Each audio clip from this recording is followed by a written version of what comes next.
Okay, welcome to part 2 of Securing the Republic. Now we're going to talk about George Washington and John Adams's foreign policy.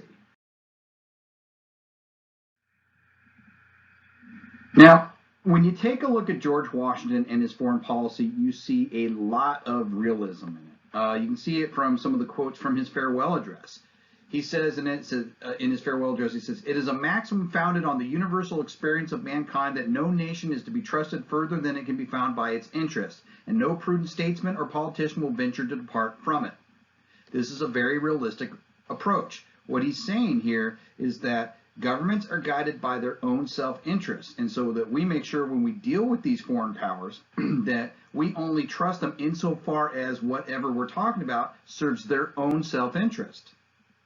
Anything beyond that is stepping off into the realm of idealism, right? It's unrealistic, if you will. Okay, Washington is going to prescribe to this approach.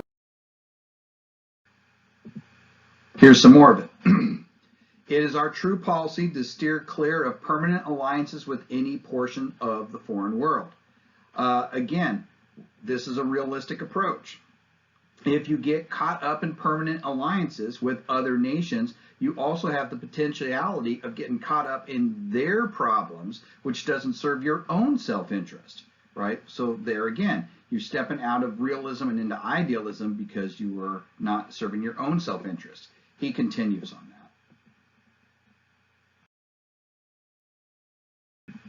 He says, "The nation which indulges towards another a habitual hatred or a habitual fondness is in some degree a slave. It is a slave to its animosities, to its affections, either of which is sufficient to lead it astray from its duty and interest." See, that's kind of repeating what I just said, right?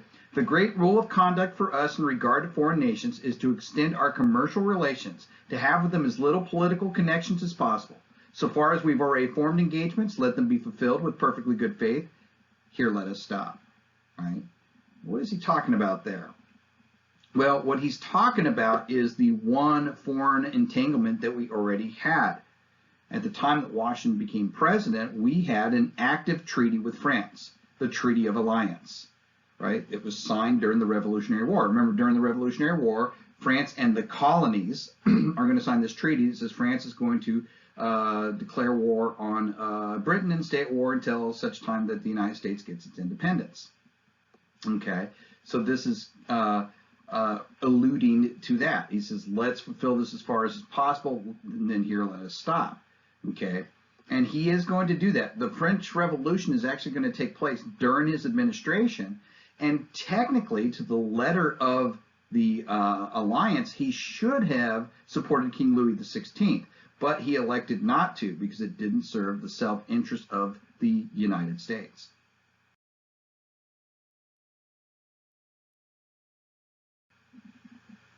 Now, John Adams is going to continue this tradition, right? He is the first Federalist president, right? Remember, Washington had Federalist leanings, but he was never a member of a political party because he felt that they were destructive.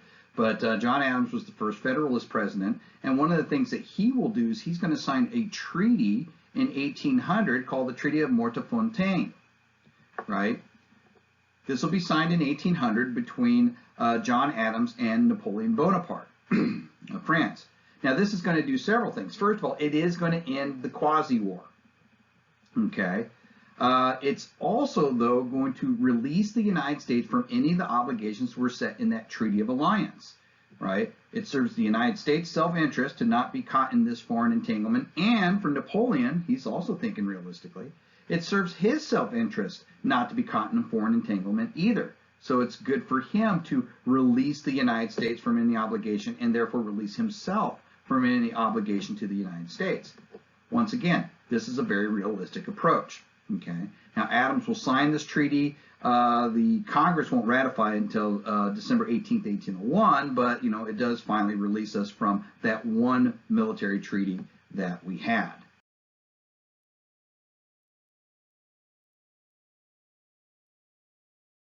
So when we look at Washington and Adams, President George Washington, President John Adams, and Federalists in general, for that matter, pursued an American foreign policy that was guided by realism. Realism always won out with the Federalist attitude and the Federalist approach.